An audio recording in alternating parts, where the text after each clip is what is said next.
Donc, je veux vous raconter comment on était joyeux jadis. Heu, il était une fois un roi qui avait un fils unique et qui voulait lui transmettre la royauté de son vivant. Il organisa un grand banquet et comme d'habitude, il y a eu une grande joie qui y régna. D'autant plus que, à présent, il transmettait de son vivant la royauté à son fils. Tous les ministres, les ducs du royaume y étaient présents et tous se réjouissaient beaucoup. Le pays tout entier se réjouissait que le roi transmette la royauté à son fils de son vivant, car c'était un grand honneur pour le roi d'agir ainsi. Et il ne manquait aucune forme de réjouissance, musiciens, bouffons, etc. Lorsque la joie a atteint son paroxysme, le roi a dit à son fils: «J'ai lu dans les étoiles que tu perdrais un jour la royauté, mais donc aussi prends garde de ne pas devenir triste pour autant et conserve toujours la joie. Lorsque tu seras joyeux, je le serai aussi. Même lorsque tu seras triste, je serai joyeux que tu perdes ton trône.» J'ai pas sauté une truc, attendez. Oui, non, c'est bon, pardonnez-moi. Je reprends. Donc, même lorsque tu seras triste, je serai joyeux que tu perdes ton trône, car la royauté ne te convient pas. Si tu es incapable de conserver la joie lorsque tu perdras le royaume. Mais si tu restes joyeux, je le serai encore davantage. Ici s'arrêtent les cris de Rabbi Nachman. Alors, voyons voir en quoi ça nous concerne. Bezrat Hashem. Vous savez, Hachem, il a créé le monde pour montrer sa miséricorde et sa royauté. Sa royauté, nous, on couronne Hachem, si j'ose dire, à travers notre prière et notre émouna. Pourquoi? Parce que tout simplement, à partir du moment où j'ai la émouna, à partir du moment où je prie Hachem, je lui montre ouvertement que je crois que tout dépend de lui, tout vient de lui, et que c'est donc grâce à lui que j'obtiens tout, et que je suis complètement dépendant de lui. Par définition donc, j'annonce haut et fort à Kadosh Baruch Hu que je le reconnais comme l'être le suprême, qui est capable de tout, qui peut tout, et que je montre aussi également mon incapacité à faire, puisque à partir du moment où je demande un service à quelqu'un, ou à quelqu'un de faire quelque chose pour moi, c'est que je ne suis pas capable de le faire, ni de le réaliser. Et donc ça prouve encore une fois que je couronne Hachem à travers ça. Donc je répète, Emouna et Tfila sont les deux ingrédients du couronnement d'Hachem à travers l'être humain, parce que tout le monde peut prier. Maintenant, d'entamer l'étude de ce qu'on a dit, il y a une règle fondamentale qu'il faut connaître dans la vie de l'homme. Dans la vie de l'homme, la vie de l'homme, et vous le savez tous parce qu'on le vit au quotidien, elle est faite de haut et elle est faite de bas. D'accord? Elle est faite de haut, elle est faite de bas. Il y a continuellement dans nos vies des oscillations comme ça, de haut, de bas, de haut, de bas. Je ne vais pas rentrer dans le cours qu'on a fait la dernière fois sur les 24 tribunaux célestes, c'est pas ça qui m'intéresse. Ce qui m'intéresse, c'est le haut et le bas au niveau, j'ai envie de dire, des épreuves. C'est-à-dire qu'on voit qu'il y a des moments d'accalmie, il y a des moments de haut dans nos vies où on voit que ça roule, on est bien, etc. Et d'un coup, badaboum, le pavé dans la mare, comme on dit, le grain de sable dans l'horloge, dans l'engrenage, et boum, tout explose. Sachez que Hachem veut ça. Sachez que Hachem met en place ça.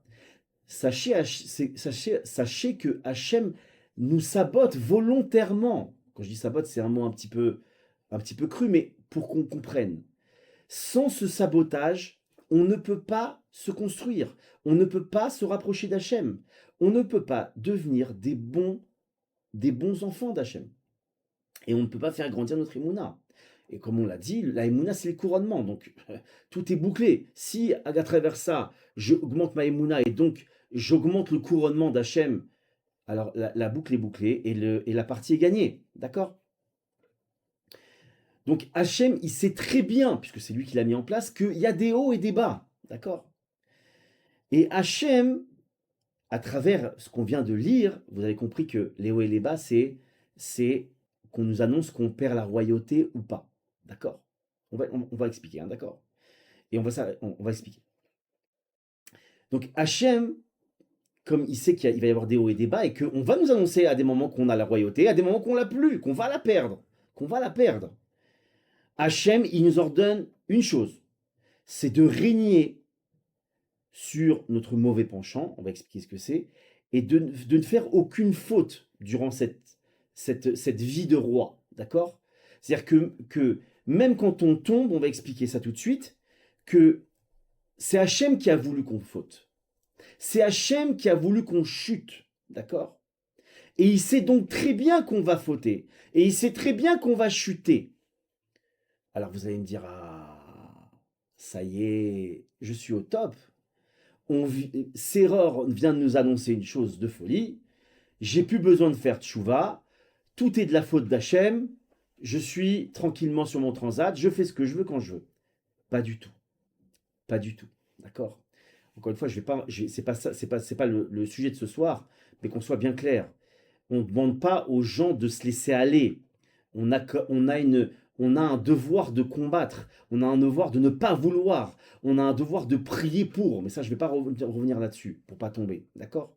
Mais malgré tout, Hachem, lui, il va nous forcer à tomber. Ça, c'est autre chose. C'est pas la chute en elle-même, encore une fois, qui est problématique. C'est comment nous, on s'y est préparé ou comment nous, on a préparé la prochaine chute qui était annoncée. D'accord? Mais Hachem, il nous a dit juste une chose. Et il nous prévient. Moi, Kadosh Baruchou, je vais te faire monter, je vais te faire descendre, je vais te faire fauter. Quoi qu'il arrive, je vais te faire des zigzags dans ta vie. Mais je te demande une chose, et je t'interdis une chose. Ne sois jamais triste. Ne sois jamais triste. Maintenant, alors, on va expliquer pourquoi on est triste en vérité. Pourquoi on est triste dans ces moments de bas. Parce que dans les moments de haut, si on est triste, il faut aller voir un spécialiste.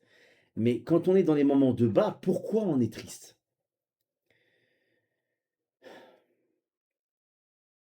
D'abord, il y a une fausse croyance. C'est que on croit tous qu'on peut devenir des Moshe Rabbeinu ou des Sarah Imenu, ou en tout cas avoir un niveau des Mouna, etc., très très rapidement en un clin d'œil. D'accord? C'est totalement faux. D'accord? Ça prend une vie pour avoir les Mouna. Ça prend une vie pour avoir le niveau de Moshe Rabbeinu. C'est possible, encore une fois, attention. Hein.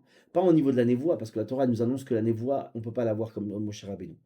Mais on peut atteindre le niveau de Tzidkout de Moshe Rabbeinu, de Tfila de Moshe Rabbeinu, etc. Ça, il n'y a pas de problème. Hachem nous a jamais dit que c'était impossible. À force de travail, de prière, etc. Mais encore une fois, ce n'est pas le sujet de ce soir.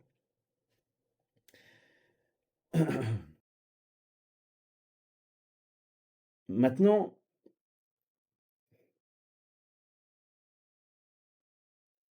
Hachem, est-ce qu'on pense, la majorité des gens aujourd'hui, ils pensent que Hachem, il est triste quand on chute. Et en fait, pas du tout. Il n'est pas triste quand on chute. Il est triste pourquoi? Parce qu'il savait très bien qu'on devait chuter. Donc il n'a pas besoin d'être triste là-dessus. Maintenant,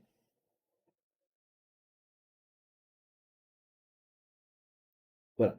Donc déjà, un élément de tristesse qu'on doit retirer de nos têtes, c'est que tout simplement, quand on chute, déjà on dit, attends, j'ai fait le maximum, j'ai chuté quand même, 2 secondes. Hachem a fait que j'ai chuté. Hachem a voulu que je chute. Et l'homme, il doit tomber. Et il doit chuter parce qu'il doit arriver à son but comme ça. Rabbi Nachman, il a dit une chose qui est extraordinaire. Et c'est un grand message d'espoir pour nous, Bessiata Dishmaya. Il a dit Yerida Tzorer Aliyah. Une chute annonce une montée, une élévation. D'accord? Personne ne chute pour rien. Quand on chute, ça veut dire qu'automatiquement, il va y avoir une remontée extraordinaire derrière. Prenons un exemple simple de nos vies, mes chers amis. Tous, on peut le dire. On n'a jamais été aussi proche d'Hachem que quand on est tombé et qu'on s'est trouvé dans une impasse ou quelque chose, une épreuve hyper difficile où on était à bout. Et machinalement, on a appelé Hachem. On a dit, oh mon Dieu, Hachem, aide-moi, je peux plus, j'arrive plus, je sais plus comment faire, je m'en sors plus. Et ça, mes chers amis, c'est fondamental de comprendre que après la nuit vient le jour. Très souvent, on est à bout, à bout, à bout, à bout. J'ai des gens au téléphone, ils me disent, on est à bout, je n'arrive plus. Sachez qu'il y a cette règle-là qui est extraordinaire. Après la nuit, le jour. C'est une règle immuable. Hachem nous l'a promis. Il est obligé d'amener le jour après la nuit. Obligé. Donc c'est extraordinaire. Pourquoi? C'est que dès qu'on est au fond, on sait quoi qu'il arrive, on a un filet de sécurité qui est sur nous, c'est Adishmaya, et que ce fil de sécurité, il va remonter. Il va nous faire remonter. Maintenant, Rabbi Nachman, il a dit un jour à ses élèves un truc incroyable. Il a dit, vous me voyez comme ça, vous me voyez très très grande sadique, qui maîtrise son Yetzirara, qui a plein de bonnes midotes, etc., etc.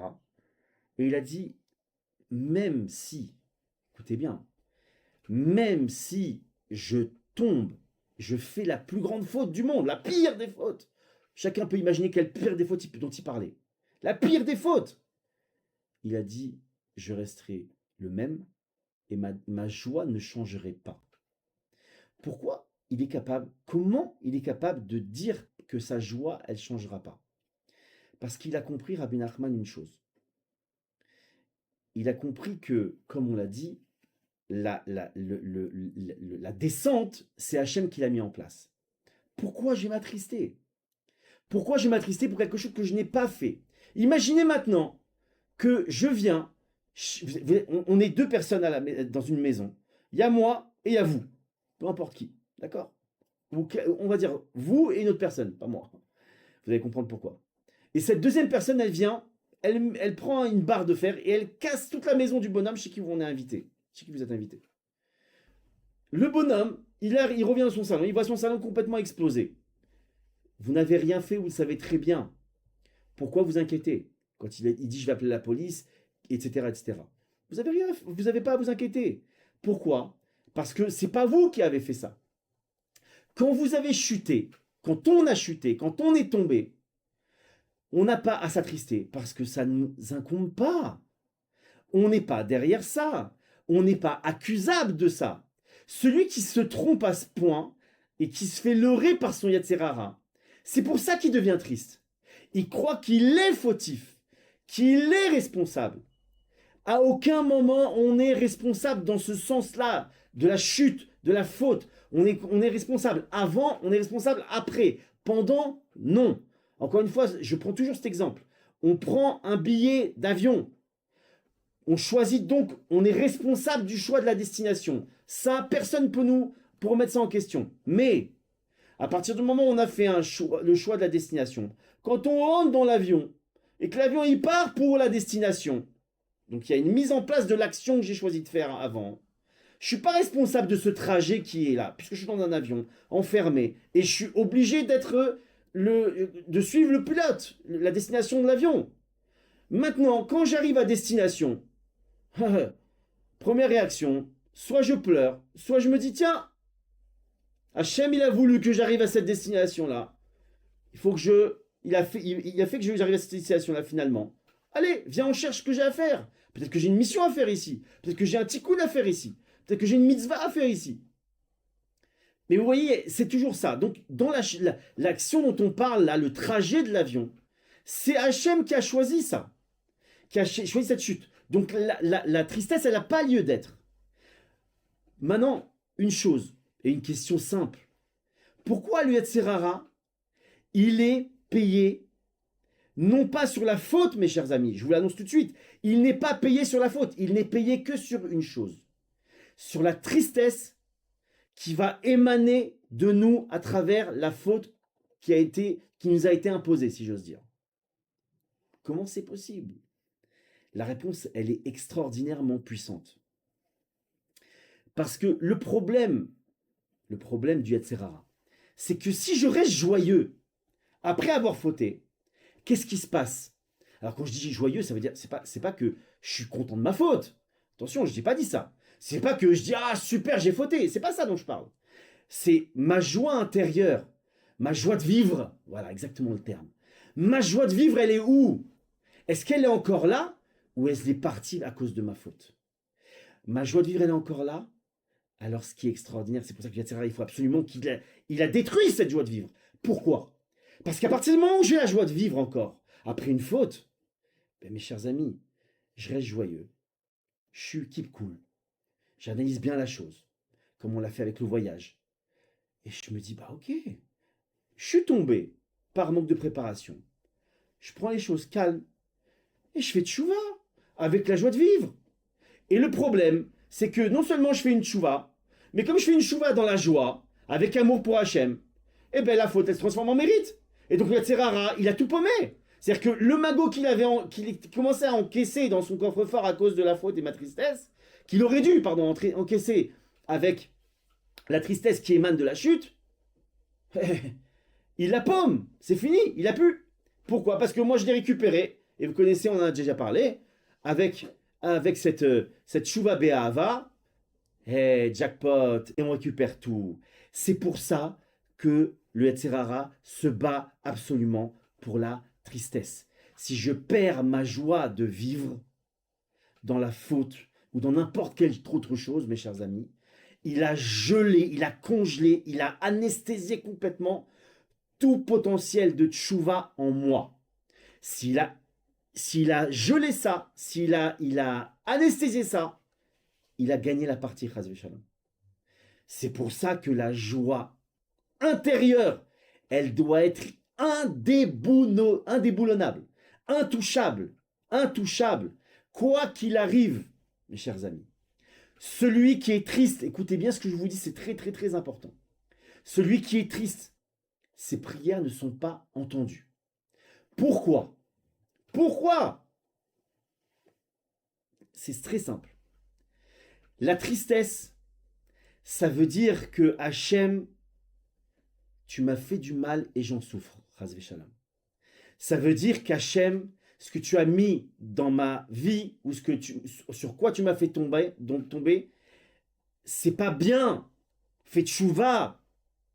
La tristesse, elle est définie par Rabbi Nachman comme de la ga'ava haut niveau. Super haut niveau. Parce que ça nous met en porte-à-faux. Parce que tout simplement, on est en train de dire à Hachem, tu t'es trompé, fais tchouva, et tellement tu t'es trouvé, tu m'as fait du mal, alors j'en pleure, et je suis triste, je suis pas content. Et ça, quand on commence, dès qu'on a de la ga'ava, mes chers amis, c'est fini. On a toutes les portes des prières, elles sont finies, elles sont fermées. Fermées. C'est exactement la même chose que quand il y a un enfant qui reçoit pas un truc ou qui est pas content et qui fait une crise de nerfs de dingue. Il se roule par terre, il est pas content, il a envie, il fait la guerre à ses parents, insolent et tout ce que vous pouvez imaginer. Mais c'est très simple. Maintenant, quand le père il voit ça, est-ce qu'il a envie de donner? Non. Est-ce qu'il a envie de relever la punition s'il y avait une punition? Non. C'est humain. On le comprend à l'échelle humaine. On est obligé de le comprendre à l'échelle divine, Calvachomer. Donc vous comprenez que on doit aussi s'identifier à ça, comprendre ça, que cette attitude-là, elle est hyper néfaste pour la suite des événements. Rabbi Nathan de Breslev, il a dit comme ça, Bessiata Dishmaya. Il a dit que si on acceptait avec Emouna nos épreuves, nos difficultés, nos souffrances, je repense son terme en hébreu parce qu'il est extrêmement fort en hébreu. C'est vadaï. C'est certain, c'est-à-dire qu'il n'y a aucun doute, c'est certain. Signé certain, vadaï. Qu'on aurait la Géoula à l'échelle du peuple, si tout le monde faisait ça, et qu'on sortirait, on aurait la Géoula, c'est-à-dire la délivrance à l'échelle personnelle. C'est-à-dire que tout le combat, c'est de garder la Emouna, qu'Hachem est derrière, qu'Hachem est fait pour notre bien, tout, etc., etc. Tout ce qu'on a vu depuis tout ça. Et donc, surtout pas de rentrer en tristesse. Donc, vous comprenez que tout l'enjeu d'une épreuve, d'une chute, elle est de garder la Emouna. Elle est de garder la tête froide. Elle est de retirer les lunettes du sérel, de la raison, on va dire ça comme ça, pour mettre les lunettes de la Emouna. Une des grandes forces du Yetzirara, c'est le dimion, c'est l'illusion. Le Yetzirara, mes chers amis, je vous donne une arme fatale pour le Yetzirara. Fatale, béhémet fatale. Le Yetzirara, c'est un vendeur de rêves. Le Yetzirara, c'est un metteur en scène hollywoodien. D'accord? Il n'y a rien. Rien. Il n'a pas de pouvoir de création, Yetzirara. Il peut que nous faire rentrer des fausses idées, des fausses croyances. Que nous, on va faire germer. Attention, c'est ça qui est extraordinaire. C'est que lui, il nous amène une graine. Il nous dit, tiens, c'est une super graine. Et nous, on se fait berner, on prend la graine, et plus que ça, on l'arrose, et on l'arrose, et on l'arrose, pour faire un arbre énorme. Mais le problème, c'est que l'arbre, on l'a créé. Lui, il a démarré par un dimion, une illusion. Vous savez, c'est exactement, j'ai rigolé avec quelqu'un que je suis en thérapie, et je lui disais, c'est dingue, et vous allez vous y retrouver, parce qu'on est tous un petit peu, on a tous au moins trouvé comme ça dans une situation comme ça, que combien de fois il y a eu, allez, il y a quelqu'un qui vous parle et qui vous dit, tu sais, un tel, il a dit ça sur toi. Quoi? Il a dit ça sur moi? Ah bon? Mais tu sais ce que je vais faire, moi? Eh ben, si j'entends de ma bouche, si j'entends de mes oreilles, je lui dirai ça et ça et ça. Bah, alors tu réponds, bah, t'es fou quoi. Si tu dis ça, mais lui c'est sûr qu'il va répondre ça. Quoi, il va répondre ça? Mais s'il répond ça, mais je vais le prendre un avocat, etc., etc. Et ça fait un échange comme ça. Et le type, il monte un truc. C'est un empire d'illusions. Et à la fin, si on arrête l'image, imaginez la troisième qui arrive et qui dit, vous parlez de quoi? C'est quoi le problème? Et les deux, ils se regardent bêtement, ils disent, bah en fait, il n'y a rien, je parle sur rien. On est en train de monter s'enflammer sur rien. Et toute la force du Yatzerara, elle réside là. C'est le démarrage, c'est le starter. Comment on peut... C'est exactement le feu de forêt. Un feu de forêt ne démarre que si une allumette est jetée sur des brindilles. Une petite allumette comme ça, une cigarette, c'est rien. Ça flambe des hectares. Etc. Il fait juste ça. Il nous donne l'allumette, il dit allez, jette-la. Et nous, hop, on jette. Et là, forêt et forêt et forêt, hectare, hectare, hectare. Comment on fait face à ça, mes chers amis? Conseil, bombe atomique. En hébreu, on dit boniré. Viens, on regarde. Le Tzera, quand il va vous annoncer quelque chose, qui va vous commencer à rentrer dans une chose, tout de suite, vous devez lui demander, j'ai pas de problème, t'annonces quelque chose. Viens, montre-moi la preuve. Prouve-le-moi. Prouve-le-moi. Lui, l'autre, il a dit quelque chose sur moi. Prouve-le-moi. T'as une preuve, t'as un enregistrement, c'est vrai, quelqu'un l'a entendu vraiment. Pourquoi il a dit ça? Comment il a dit ça? Sous quelles conditions il a dit ça? Est-ce qu'il a entendu quelque chose que moi j'ai dit, qu'on a déjà menti sur lui?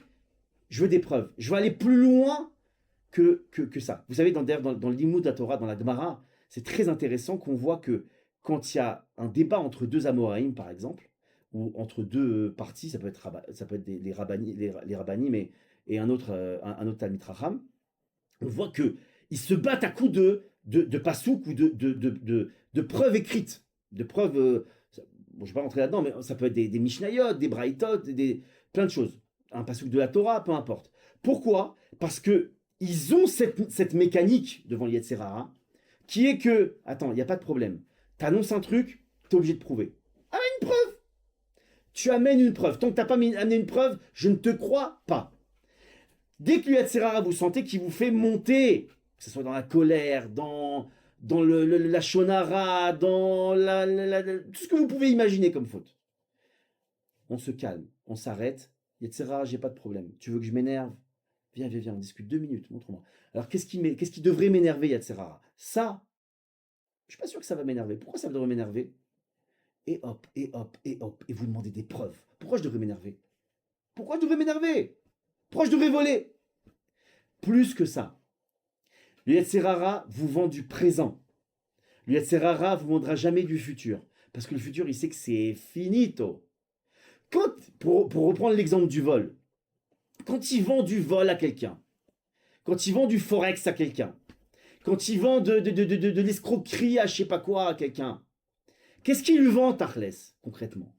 Il lui dit, regarde, mais fais ça maintenant, ton compte en banque, ta Porsche, ta maison, les sorties, les filles, les machins, ce que tu veux, les montres, oh là là, tu vas être super heureux. Attends, Coco, 2 minutes, 2 minutes. Viens, viens, viens, Boniré, viens, viens, viens, viens, on va s'asseoir 2 minutes. T'as raison, mon compte en banque, il va être merveilleux. Je vais avoir 12 Porsche et 15 villas. Ah, raison. C'est quoi la suite des événements, s'il te plaît, Yatsera? Prison? Ah ouais. Ah, je vais perdre toutes les Porsche. Je vais perdre toute la villa. Je vais plus avoir d'argent. Et je vais croupir ma vie en prison. Ça va aller. Je passe mon chemin. Parce qu'on est allé plus loin. Et c'est ça que je vous dis, très très important. Quand du SRA veut vous vendre de la tristesse, quand il veut vous vendre de tout ce qu'il peut vous vendre, cherchez-lui des poux. Ne lâchez pas. Demandez, prenez le temps. Prenez le temps. Le SRA, je vous la montre tout le temps. Très important ce qu'on voit ce soir. Le SRA ne joue la montre tout le temps, tout le temps, tout le temps. À aucun moment, donc c'est comme les marchands, vous savez, qui vous disent allez, allez, il faut signer tout de suite, là, c'est la dernière paire, ou c'est le dernier canapé, etc. C'est ça l'Yatsera. L'Yatsera, il prend pas. Si vous freinez, vous demandez du temps pour réfléchir, il est foutu. Il est fichu complètement. Parce que c'est ce qui craint le pire, c'est la réflexion de l'homme. C'est Yeshua Da'at. Attends, 2 secondes, on va en parler. D'accord?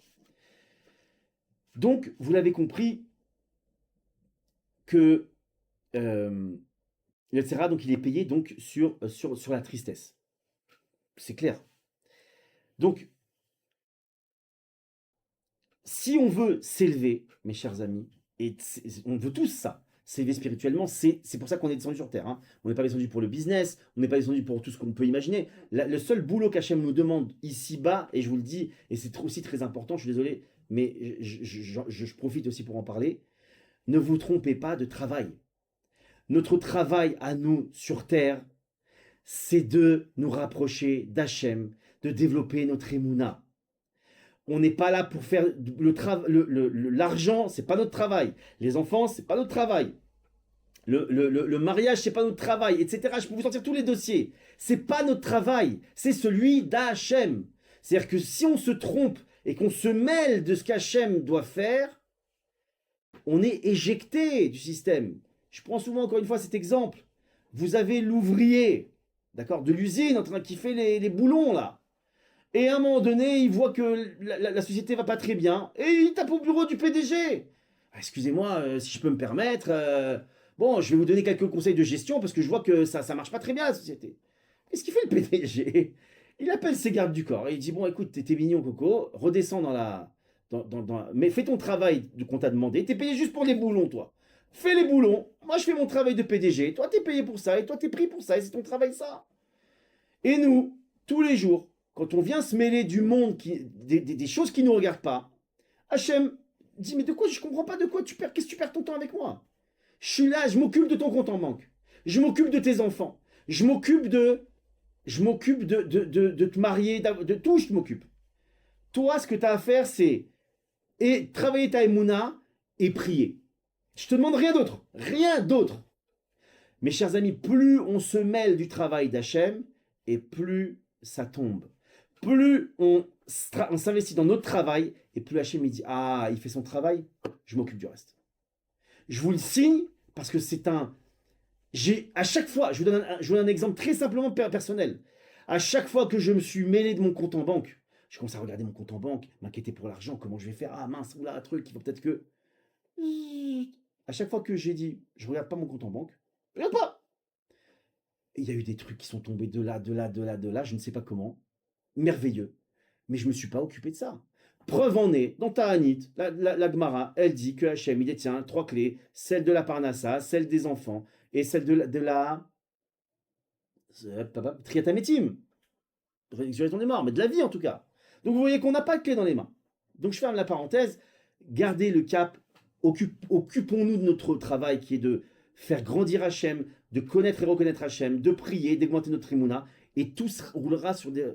ira comme sur des roulettes. Ouais, c'est bon. Alors, maintenant, pourquoi on arrive à être triste de ça? Pourquoi on arrive à être triste? L'idée, elle est très, très, très simple. Hachem, quand il nous fait tomber, il nous amène, il nous remet face à une réalité. On est de simples êtres humains. On est zéro sans Hachem. On ne sait rien faire sans Hachem. Alors, qu'est-ce qui s'est passé? Hachem nous a fait descendre d'un pseudo-niveau qu'on avait. Et nous, comme on s'imaginait qu'on était des tzadikim, qu'on était à X ou Y niveau, alors dès qu'on tombe, oh, catastrophe, comment j'ai pu tomber, comment j'ai pu arriver à ça? Non, c'est pas une chute, c'est un retour à ta nature pour te dire, t'es comme ça. Travaille, prends conscience que ça, tu dois le travailler. C'est une. Deuxièmement, si t'es monté et que t'es descendu alors que finalement tu t'aurais dû avoir les forces pour pas te descendre et que t'es descendu malgré tout, c'est pour te montrer que moi, Hachem, je gère ta vie et moi, Hachem, je te fais monter.